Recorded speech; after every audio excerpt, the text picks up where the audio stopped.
चल, तो हम आज आ गए हैं अपने 12th फिजिक्स के लेक्चर पे। और इसका हमें, आपको तो पता ही है, बहुत अच्छा टॉपिक चल रहा है। ठीक है बच्चों, ये टॉपिक क्या है आपका? ड्रिफ्ट वेलोसिटी कॉन्सेप्ट था। अब ड्रिफ्ट वेलोसिटी कॉन्सेप्ट, इसमें करंट डेंसिटी, इसके रिलेशंस, ड्रिफ्ट वेलोसिटी के रिलेशंस, वो सब हमने बना लिए थे। तो हमने ड्रिफ्ट वेलोसिटी के बहुत सारे क्वेश्चंस भी कर लिए थे। मैंने वही बताया आपको कि हम जो दूसरों से डिफरेंस देने की कोशिश कर रहे हैं, that is also free of cost, कि आप आर्टिकल के साथ साथ उसके एनसीईआरटी क्वेश्चंस, उसके कंसेप्चुअल्स, या उनमें से जो क्वेश्चन पूछे जा सकते हैं एग्जाम्स में, तो वो डिस्कशन साथ ही करेंगे, सो दैट आपका एक ही जगह पे कंप्लीट स्टडी पैकेज बन जाए। तो अगर आप इसके नोट्स बना लें, लिख के रख लें अपने पास, तो यू विल फाइंड कि आपके एक बुक टाइप नोट्स बन रहे हैं जिसको आप एग्जाम में पढ़ के जा सकते हो। And I can ensure you above 80% marks if you have total this knowledge. चलिए, तो अभी हम कर क्या रहे थे बच्चों? करंट के बारे में भी हमने किया था शुरू काम, डी क्यू बाई डी। थोड़े से क्वेश्चन उसमें कर लिए थे जिसमें हमने डेरिवेटिव कॉन्सेप्ट ऑफ चार्ज भी किया था, क्यू एक इक्वेशन के रूप में दे रखा था, और कुछ क्वेश्चंस भी किए थे एकदम। तो हम उसी सीरीज को आगे बढ़ा रहे हैं अभी। उसमें क्या था बच्चों कि हमने ड्रिफ्ट वेलोसिटी के कॉन्सेप्ट की। अब करंट और ड्रिफ्ट वेलोसिटी कॉन्सेप्ट का जो कॉम्बिनेशन का क्वेश्चंस है वो कैसे बनते हैं, तो वो आगे देखते हैं बच्चों। तो पहला क्वेश्चन हम ये ले लेते हैं। क्वेश्चन बहुत अच्छा है। An aqueous solution of ionic salt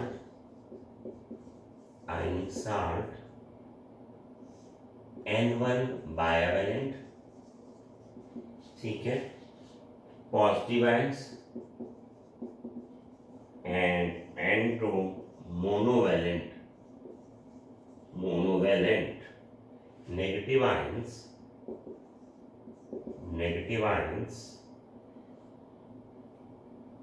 ठीक है। An aqueous solution of ionic salt discharges, aqueous solution of ionic salt discharges, ये याद रखना था। यहाँ मैंने एक लाइन छोटा सा पार्ट मिस कर दिया। इन टाइम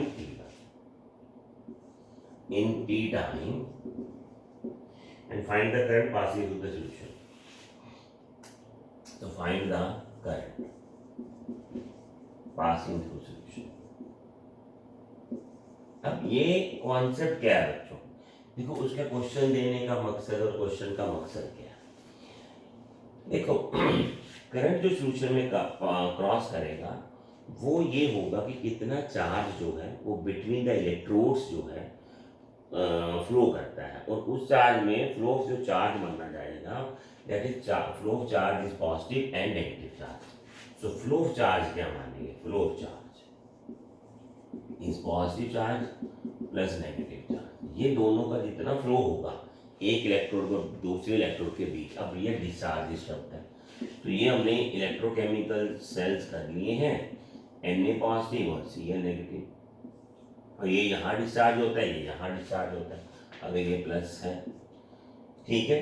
तो इसको कंडक्शन ही बोला जाता है बच्चों। ये मैंने इलेक्ट्रोकेमिस्ट्री में बताया था आपको कि इसको कंडक्शन ही बोला जाता है, फ्लो ऑफ आयंस।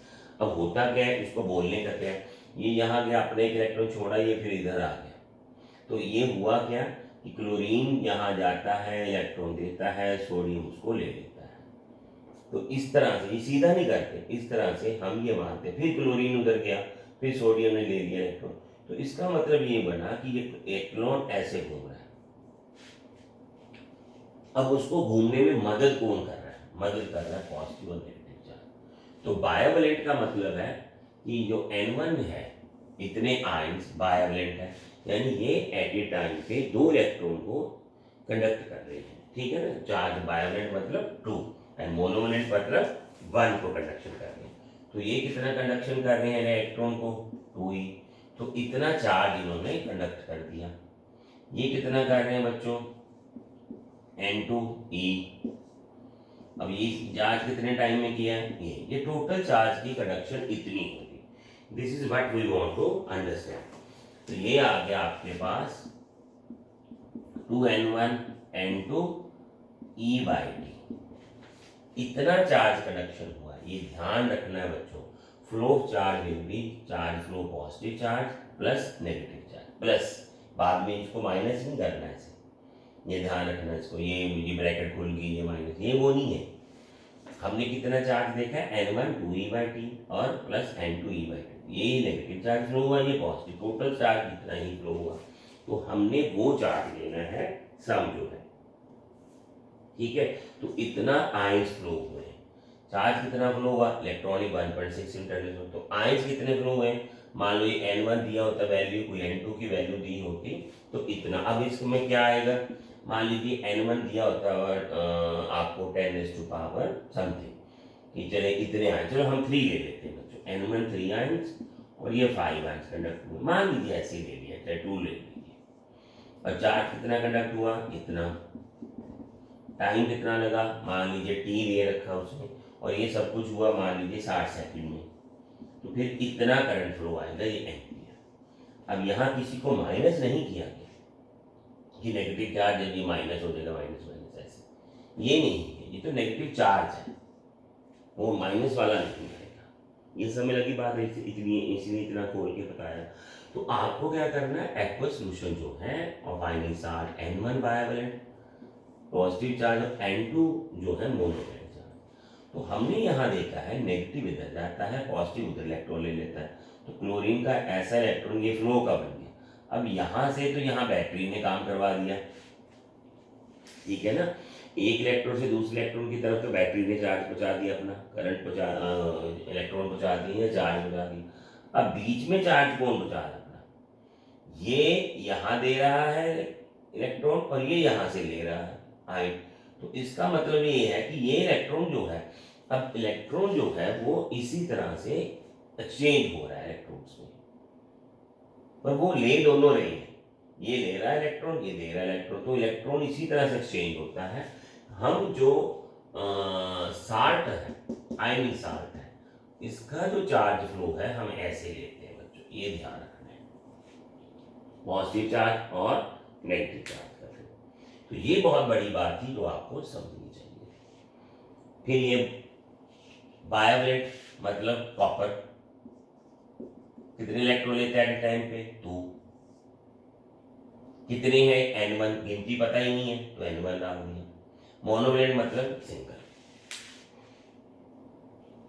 ठीक है। तो ये आ गया अपने पास चार्ज वाला।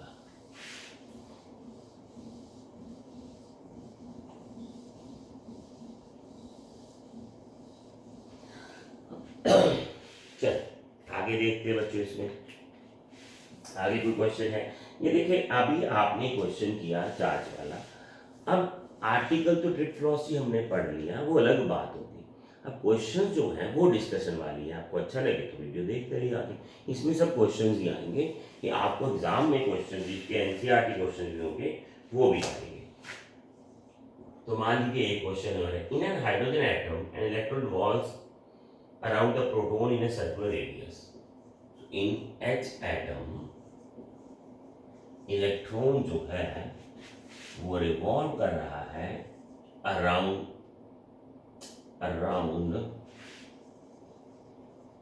न्यूक्लियस,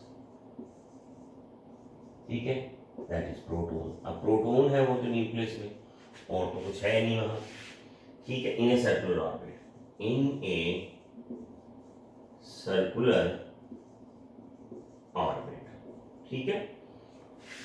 और रेडियस क्या दे रखा है उसने, 4πε0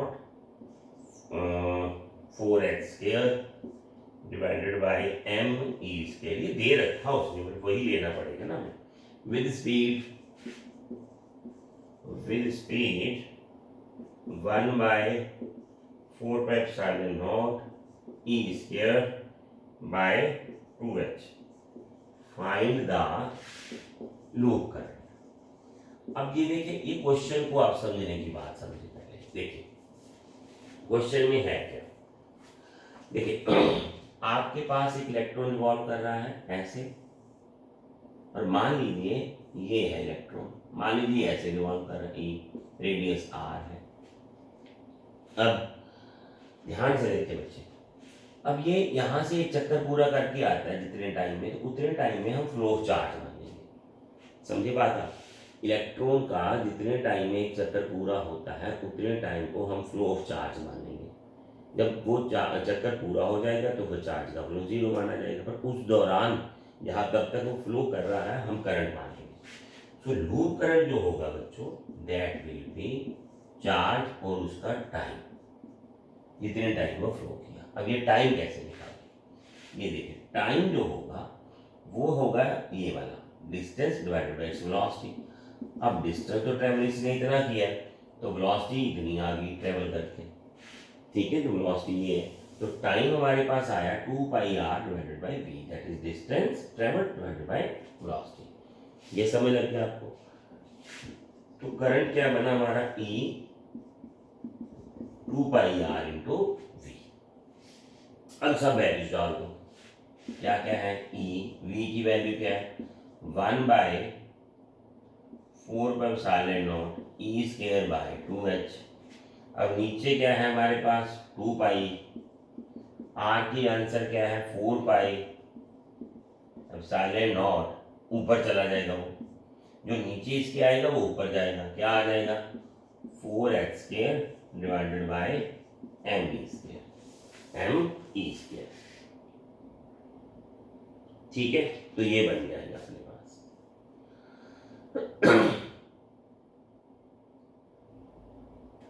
अच्छा, ये भी 4h स्क्वायर भी तो नीचे ही आएगा, है ना, ये करके देखिए, इसके 4 पाई एप्सिलॉन के साथ 4h स्क्वायर था तो वो ऊपर जाएगा, है ना, ये था एम ई स्क्वायर, ये आ जाएगा। ठीक है, अब आप इसको सेटिंग करके लिख लो तो कैसे आएगा, ऊपर आ जाएगा 5, नीचे आ जाएगा 4 पाई एप्सिलॉन नॉट का स्क्वायर इनटू ये स्क्वायर बन गया, इसको छोड़ो पहले, तो ये भी हो गया, है ना, तो ये बच गया अपने पास 2 पाई, और ये तो बन गया 4 पाई, और ये 16 पाई इंटू एच यू, ये बना current ampere.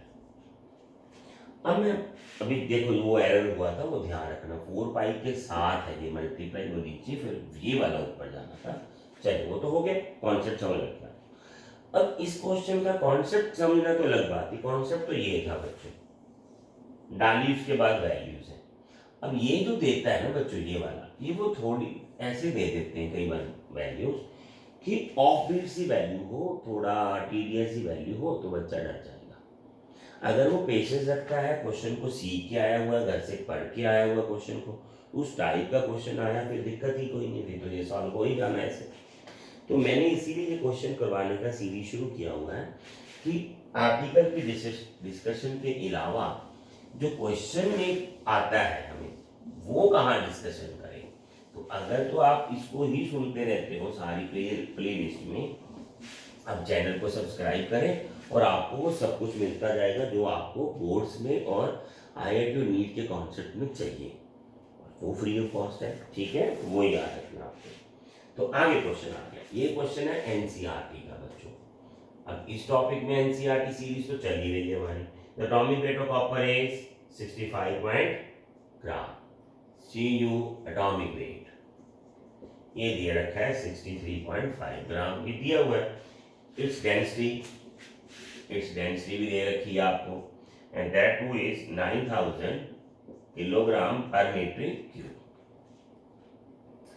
If each of the copper atom contributes one free electron, if each of copper atom contributes one free electron, ठीक है, one free electron for conduction, तो इसके लिए वो conduction के लिए दे रहा है। Then find the free electron density of electrons in a copper. So find free electron density. ठीक है, तो ये निकालना है, ये एनसीईआरटी का हमारे पास क्वेश्चन है। ठीक है। अब देखिए इलेक्ट्रॉन का क्वेश्चन है, कॉपर और साथ में मोल कंसेप्ट घुसा दिया चलो। तो ये है डेंसिटी। अब डेंसिटी में हम बोलते हैं पहले, अब सीखते जाओ। ये होता है 9000 किलोग्राम पर मीटर क्यूब। इसका मतलब क्या है, 9000 किलोग्राम कॉपर प्रेजेंट होगी 1 मीटर क्यूब में। अगर आप 1 मीटर क्यूब कॉपर लेके आते हो, इसका वॉल्यूम 1 मीटर क्यूब है, तो उसमें उसका जो वेट होगा वो 9000 किलोग्राम होगा। ये समझे बात आप। अब मोल्स कितने होंगे ये ध्यान रखो, moles of copper in 1 metre cube. Density का तो मतलब इतना मास 1 मीटर क्यूब में। अब मोल कैसे निकालें? मोल होता क्या है बच्चों, given mass divided by molar mass. अब ये ग्राम्स में है, ये किलोग्राम्स में, तो ये आ गया 63.5 माइनस 3, ठीक है। तो ये आ गया मोल्स पर मीटर, इतने मोल्स आ गए। अब कुछ करने की जरूरत नहीं है, ये तो पता लग गया ना कि given mass divided by molar mass. अब किलोग्राम में लेना है, तो ये मोल्स आ गए। चलिए आगे, ईच एटम, तो नंबर ऑफ एटम्स, कितनी आ गई 9000, 6.023 इंटू 10⁻23, 63.5 10⁻³ एटम्स मीटर क्यूब में इतने एटम। तो एटम भी निकाल दिए हम, क्योंकि एक मोल में इतने एटम होते हैं। अब कॉपर का each copper atom contributes 1 free electron. तो number of free electron contributed कितने हुए, नंबर ऑफ फ्री इलेक्ट्रॉन, ठीक है, कंट्रीब्यूटेड। तो दैट इज, आपको पता है एक एटम पे एक इलेक्ट्रॉन कंट्रीब्यूट हो रहा है, तो वो भी आ गया इतना 6.02 10⁻23, 63.5 इंटू -3। तो इतने ही इलेक्ट्रॉन्स जो है पर metre cube, electron density. Electron density क्या हुआ, नंबर ऑफ इलेक्ट्रॉन कंट्रीब्यूटेड पर मीटर क्यूब। अब अगर वो चार्ज पूछ लेते हैं, यहाँ पे एनसीईआरटी ने छोड़ दिया, तो चार्ज कंट्रीब्यूटेड कितना होगा, चार्ज कंट्रीब्यूटेड, तो ये आ गया 9000, 63.5, 6.023, 10⁻23 इंटू 1.6 10⁻⁻19, नीचे आ गया 10⁻⁻3। इतने कूलम पर मीटर क्यूब को कंट्रीब्यूट करेगा। ये समझ लगा। तो ये चार्ज कंट्रीब्यूशन है। तो ये एनसीईआरटी का एक क्वेश्चन है, जिसको में मोल कॉन्सेप्ट को थोड़ा सा उन्होंने ब्लेंड करने की कोशिश की हुई है। अब ये आपको अच्छे से पता चल गया होगा, ठीक है। तो ऐसे आपको मोल कॉन्सेप्ट को कंट्रीब्यूट करके, अब फिर वही है ना, मैं फिर बार बार वही बोल रहा हूँ, अगर आप आर्टिकल्स ही पढ़ रहे हो बच्चों, आप क्वेश्चन की प्रैक्टिस कर ही नहीं रहे हो, तो फिर आप उस पेपर को अटेम्प्ट नहीं कर पाओगे अपने को। और ऐसे छोटे छोटे क्वेश्चंस जो करेंगे, न्यूमेरिकल्स, एनसीईआरटी के कॉन्सेप्ट, तो आपकी हर कंपटीशन की तैयारी भी हो जाएगी। यही है मकसद इन क्वेश्चंस को करवाने का। चलिए आगे देखते हैं क्वेश्चन बच्चों। तो ये क्वेश्चन है सिलेक्टेड इन स्टेट बोर्ड है ये, ठीक है। ये स्टेट बोर्ड का बड़ा अच्छा सा क्वेश्चन है। एक copper wire of length 12 centimetre, area cross section 1 mm।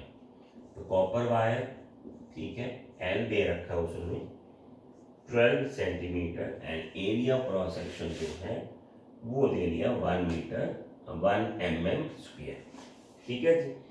Is connected across a battery of 3 volt, is connected, ठीक है, अक्रॉस बैटरी ऑफ 3 वोल्ट, ठीक है। Find the current flowing through the wire. तो हमें आई ढूंढ रहे हैं, करंट में से पहले तो आई ढूंढना है। Find the current flowing through the I, take the electron density, take, अभी वो इलेक्ट्रॉन डेंसिटी वाला पीछे क्वेश्चन किया है। तो इलेक्ट्रॉन जो डेंसिटी दे रखी है हमें, वो दे रखी है बच्चों 8.54 10⁻⁻, ये कितनी है 28 पर मीटर क्यूब, ठीक है जी। एंड इलेक्ट्रोमोबिलिटी, ये देखिए ये भी आ गया। इलेक्ट्रोमोबिलिटी के क्वेश्चन कम ही आए, कहाँ ये यूज हुआ, इसको म्यू लिखते हैं हम, तो ये दे रखा हमें 4.5 10⁻⁻⁻⁶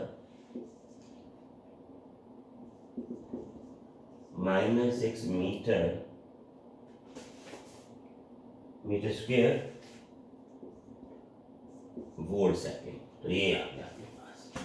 ठीक है बच्चों, चलिए इसको देख लेते हैं आगे। चलिए ये आ गया माइनस। अब ये तो पहले तो आई का फॉर्मूला देख रहे हैं बच्चे। आई हमारे पास क्या था, N E A and B, ये था हमारे पास आई। ठीक है, ये तो आ गया हमारे पास करंट का फॉर्मूला। तो एन ई तो ए वैसे ही आ जाएगा।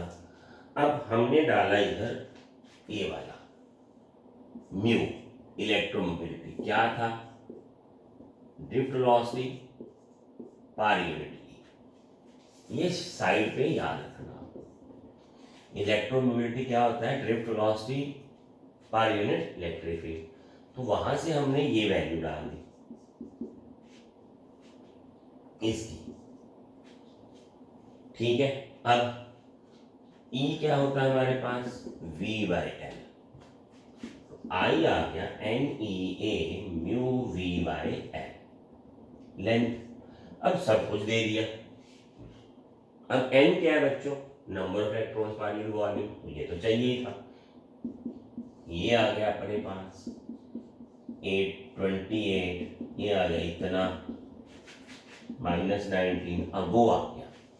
ठीक है, एरिया कितना आ गया अपने पास, 10⁻⁻⁶ मीटर क्यूब। ये आ गया मीटर स्क्वायर में एरिया। ठीक है, म्यू कितना दे रखा था, वो दे रखा सीधा ही 45 -6 इतना आ गया। अब साथ में पोटेंशियल कितना दे रखा था, 3 वोल्ट। अब ये 12 सेंटीमीटर है तो 0.12 मीटर। ये आ गया एल। ये देखिए VL, ये N, ये E, ये A, ये म्यू, ये V और ये L। तो यहां से करंट की वैल्यू एक आपके पास आएगी जो 1.537 एम्पियर आएगी। सब कुछ कटेगा। ठीक है, अब ये देखो आप वो कटिंग वटिंग करते जाओगे आप, और ये कट कटा के ये बच जाएगा अपने पास। ठीक है, चलिए क्लियर है। ये 28 है, ये बन 12 और 19 31 ये बनते हैं। फिर बाकी और बहुत कुछ है, कट कटा के ये बन जाएगा आपके पास। ठीक है, तो ऐसे आपको क्वेश्चंस में ये मोबिलिटी ये वाला, अब ये फॉर्मूला आपको पता है, यहां से हमने ये रिलेशन ले लिया। ठीक है, आगे ये ले लिया। तो स्टेप बाय स्टेप हम छोटे छोटे रिलेशंस को डालते गए। ठीक है, तो इससे हमारा जो फाइनल क्वेश्चन था करंट का आंसर आ गया। ये हमने किया हुआ सारा, इलेक्ट्रोमोबिलिटी, फिर इलेक्ट्रिक फील्ड का वैल्यूज, तो वे बाकी सारा सेम है। अब जिसको ये फॉर्मूला पता है, ये रिलेशंस पता है तीनों, ठीक है, वो क्वेश्चन कराएगा इसको। अब वो लोग बोलते हैं न्यूमेरिकल टफ आते हैं, न्यूमेरिकल टफ तो नहीं होते हैं। हाँ, उसमें जो न्यूमेरिकल्स के फॉर्मूले और सब फार्मूले, जो फार्मूले से आगे फार्मूला बन जाता है, अगर आपको वो प्रैक्टिस कर रखा है तो वो हमारे पास आसानी से निकल जाता है। उसकी प्रैक्टिस करनी है ऐसे बच्चों। देखिए, या तो खुद आप क्वेश्चंस करते जाओ, ठीक है, तो या फिर आप टॉपिक वाइज जो हमारी सीरीज चल रही है, इसको चैनल को सब्सक्राइब करें। थ्रू आउट ईयर आपको मिलता जाएगा, आप अच्छे से याद करते रहें, इसको देखते रहें। ठीक है, छोटे छोटे क्वेश्चंस बहुत आते हैं बच्चों ऐसे। चलिए, अब यहाँ एक क्वेश्चन और है आपके पास, छोटा सा क्वेश्चन है वैसे तो, ये पंजाब बोर्ड का क्वेश्चन है क्योंकि हमारा तो सेंटर पंजाब में ही है। तो PSB में क्वेश्चन जो आया है, तो उन्होंने बोला है कि जो when potential of 36 volt is applied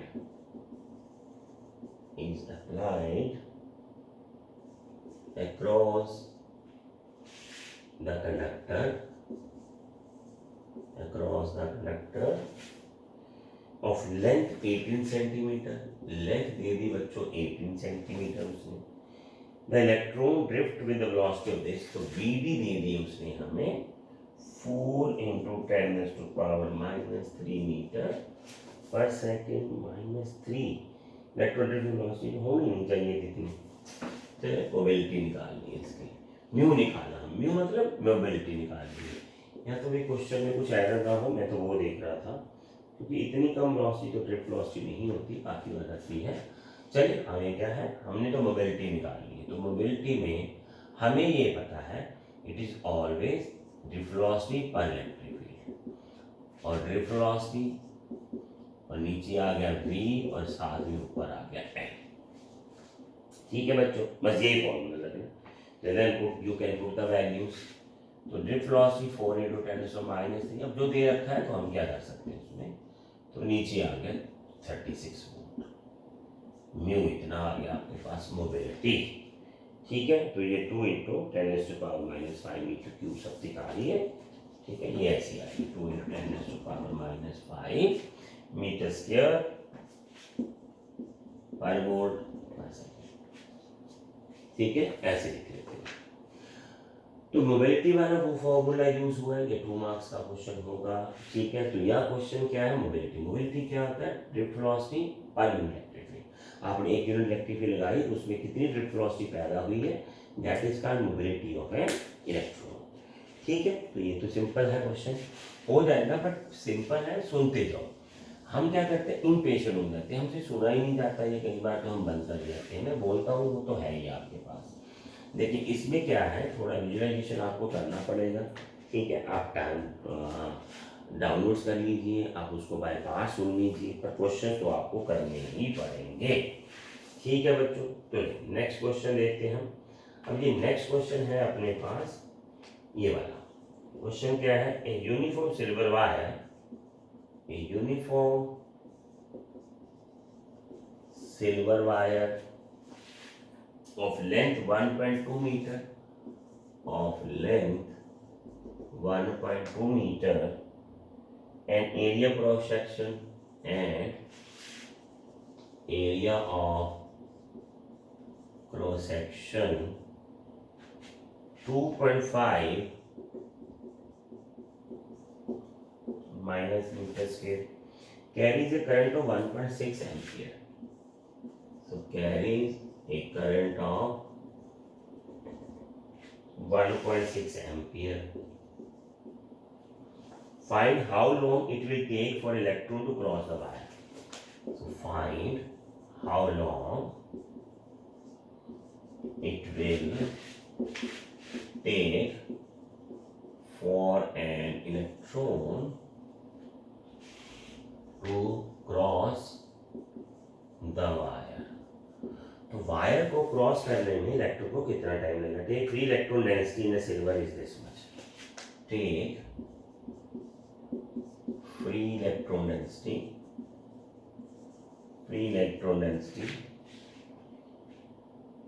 5.86 10⁻28 metre cube. चलिए ये क्वेश्चन करना है बच्चों हमने, तो हमें इसका टाइम निकालना है। तो टाइम जो है वो हम अभी निकालते हैं इसका। चलिए, तो टाइम के में क्या है बच्चों, पहली बात तो ये देखना है कि टाइम होता क्या है। टाइम कैसे आएगा, length bye drift velocity, simple, length bye drift velocity. Time तो यही होगा और तो कुछ होगा नहीं, टाइम तो हमेशा यही होता है, वायर की लेंथ बाय वेलोसिटी। तो wire length means distance travel कितना किया। अब ड्रिफ्ट वेलोसिटी का हमारे पास फॉर्मूला क्या है, ठीक है। अब इसका जो रिलेशन है वो हमने करंट के साथ निकाल रखा है। करंट, यहाँ देखिए आपको कुछ ना कुछ दिया, ये देखिए करंट दे रखा है ना, ये एन दे रखा है आपको, इलेक्ट्रॉन डेंसिटी, ये एन होता है बच्चों। इलेक्ट्रॉन डेंसिटी क्या होता है, number of electron per unit volume, per unit volume. तो एन ए, ठीक है, एल ई, तो ये तो हो गया चार्ज एक यूनिट वॉल्यूम में, और ये आ गया ड्रिफ्ट वेलोसिटी इसमें, ठीक है। तो ये था हमारे पास ड्रिफ्ट वेलोसिटी का फॉर्मूला। अब एल तो लगेगा नहीं इसमें, सॉरी, क्योंकि ये वीडी ही हम एल लेते हैं ना, तो वीडी जो है वो आ गया एन ए ई, ये आ गया ड्रिफ्ट वेलोसिटी का फॉर्मूला यहाँ से। तो L जो है हमारे पास बन गया, L टाइम जो है I NA इंटू E, तो ये लगा टाइम हमें। ये देखिए करंट, और यहाँ से हमने ड्रिफ्ट वेलोसिटी डाली और यहाँ डाल दी ड्रिफ्ट वेलोसिटी की वैल्यू, n बाकी ऊपर चला गया। अगर आप वैल्यूज पुट करोगे तो L कितनी पुट करोगे 1.2 मीटर, n कितनी पुट करोगे 8.6 इंटू 10⁻28, एरिया ये आ रहा है 2.5 इंटू 10⁻⁻6, 1.6 10⁻⁻19, और I कितना है 1.6। तो इससे हमारे पास जो वैल्यू आएगी, so that would be 7,580 second. अब ये आंसर तो देखना ही पड़ेगा, कॉन्सेप्ट तो आपको पता चल ही है। ठीक है, टाइम और ये, अब आपको ये पता चला टाइम ऐसे निकालना था, लेंथ बाय टाइम है। ये देखिए वायर है, इसकी लेंथ इतनी दे रखी है और वेलोसिटी आपकी है, तो distance by velocity is the time.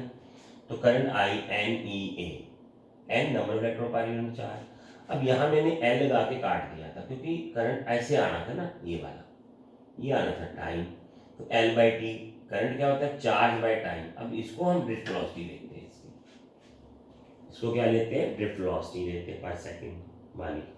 तो ये जो चार्ज है ये फ्लो करता है पर second, this charge flows for पर सेकंड। अब पर सेकंड जो चार्ज फ्लो करता है वो करंट होता है, तो NAEVD, तो वहीं से हमने वैल्यू निकाली। तो ये वाला क्वेश्चन है ये आता है। अब मैं एक और छोटी सी बात कर लेता हूँ बच्चों, यहाँ क्वेश्चन लिखा जाता है बहुत सारे, अब तो हैं टेक्निकली एडवांस बोर्ड्स हैं, वहाँ क्वेश्चन की पहले स्लाइड होती है फिर वो डाल दिया जाता है। चलो अभी हमारे पास वो अरेंजमेंट तो नहीं है। पर मैं एक बात और बोलता हूँ बच्चों, अगर ये क्लास में होता आपके, तो क्लास में तो टीचर वैसे डिस्कशन में लेते हैं, क्वेश्चन लिखते हैं बाद में डिस्कशन करते हैं, ये हमारा ऑथेंटिकल वे ऑफ स्टडी है। ठीक है, कि जब हम क्वेश्चन लिखते हैं हम साथ साथ पढ़ते हैं, देन वो हमारे ब्रेन में भी जाता है। तो ये एक अच्छा वे बनता है अगर हम स्टडीज करते हैं। ये हमारे क्लास का टीचिंग का वे होता है सबका, यही था। हम ट्रेडिशनली ऐसे ही पढ़ते हैं, टीचर क्लास में क्वेश्चन लिखता है हम उसे रीड करते हैं। हाँ, अब वो इंटरनेट पे तो यूट्यूब पे तो हम ऐसा नहीं कर सकते, नहीं तो होता तो ये था कि आपको थोड़ी देर के लिए सॉल्व करने के लिए टाइम दिया जाता है, उतनी देर में आप क्वेश्चन को 2-3 बार पढ़ते हो, तभी तो वो आंसर आपके पास दिमाग में जाता है। ठीक है, तो ये आपको थोड़ा सा ध्यान रखना है, this is the best way. अब ये क्वेश्चन देखिए बच्चों, ये है पंजाब बोर्ड 2014 और NCERT क्वेश्चन है। पंजाब बोर्ड में कुछ लोग बच्चे मान लेते हैं कि शायद वो NCERT के क्वेश्चंस नहीं आते एग्जाम में। अब ये तो 2014 में आया था NCERT का क्वेश्चन।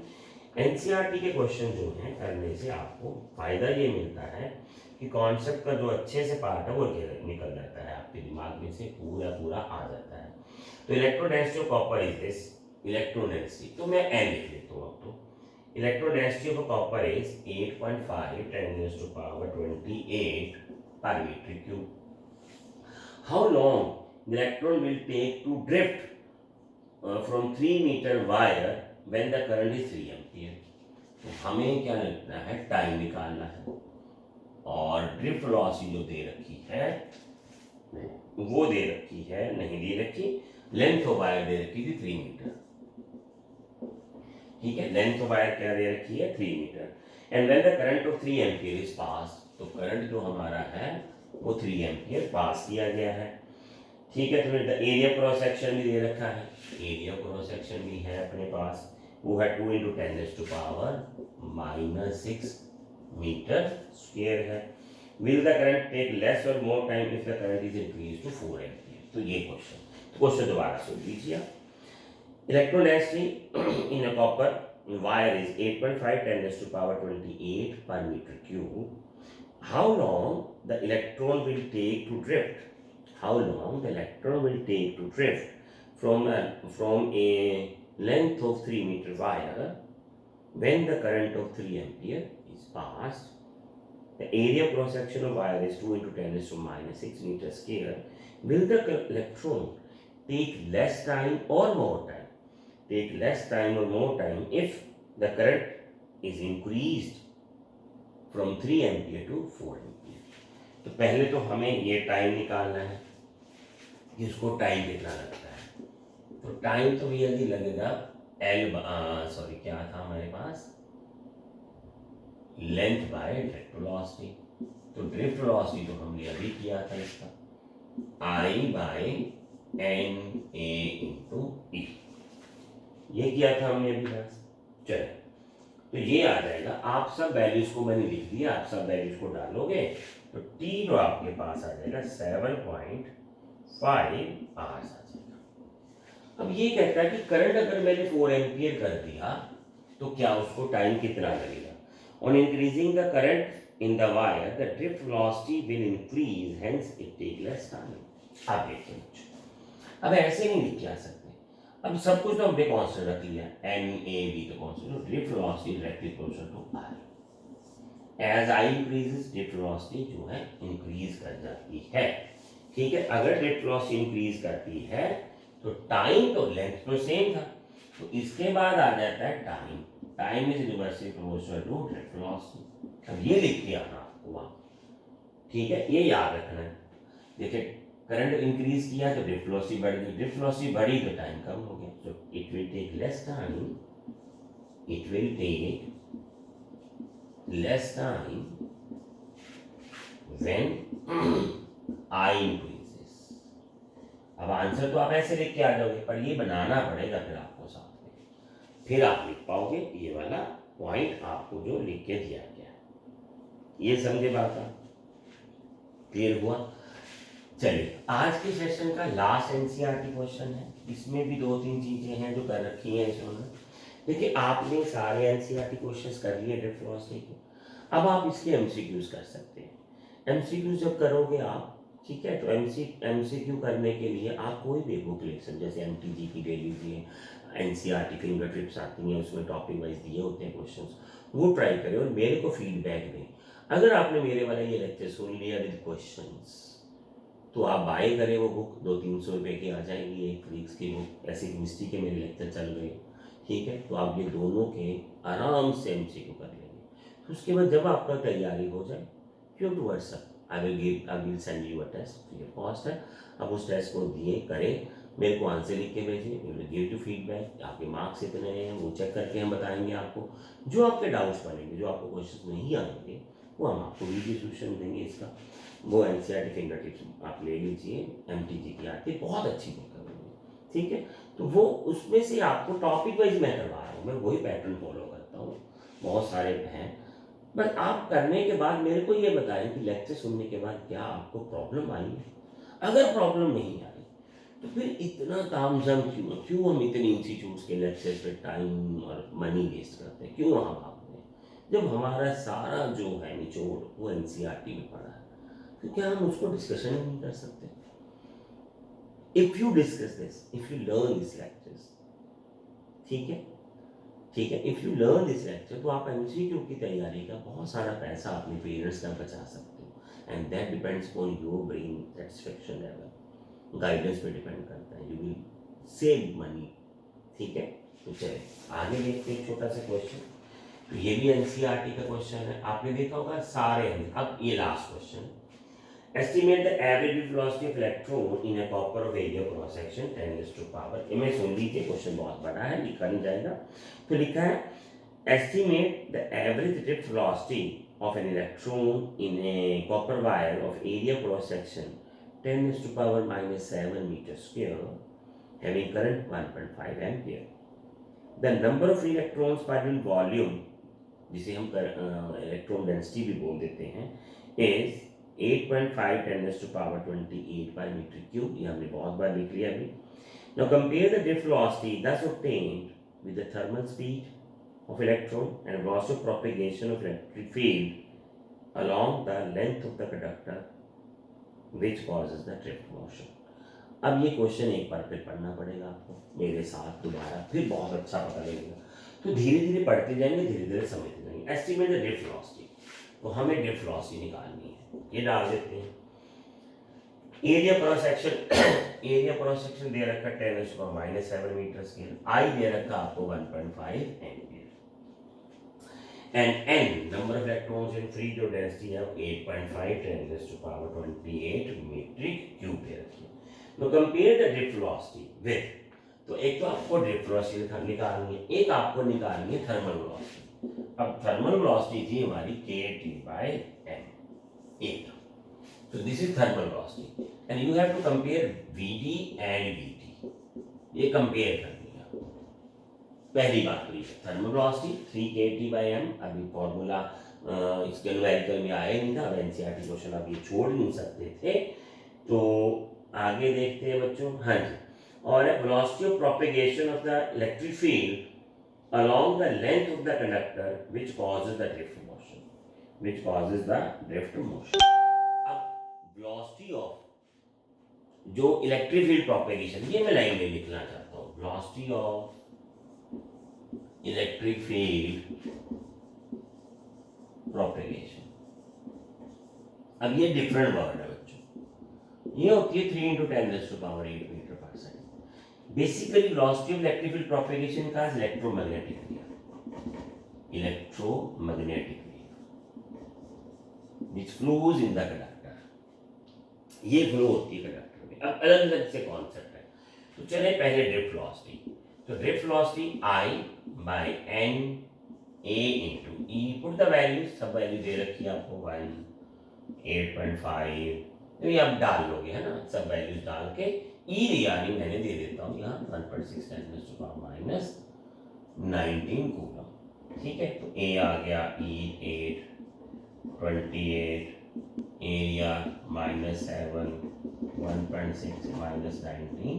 तो ये जो ड्रिफ्ट वेलोसिटी का आंसर आएगा, धीरे से लिख देते हैं, 1.1 10⁻³ मीटर पर सेकंड। अब v वो आ गया, ठीक है। अब 3, इस क्वेश्चन में आपको मैं एक चीज बताता हूँ, 3.8 10⁻⁻23 इंटू 300, नीचे आ गया 9.1 10⁻⁻31, ये आ गया।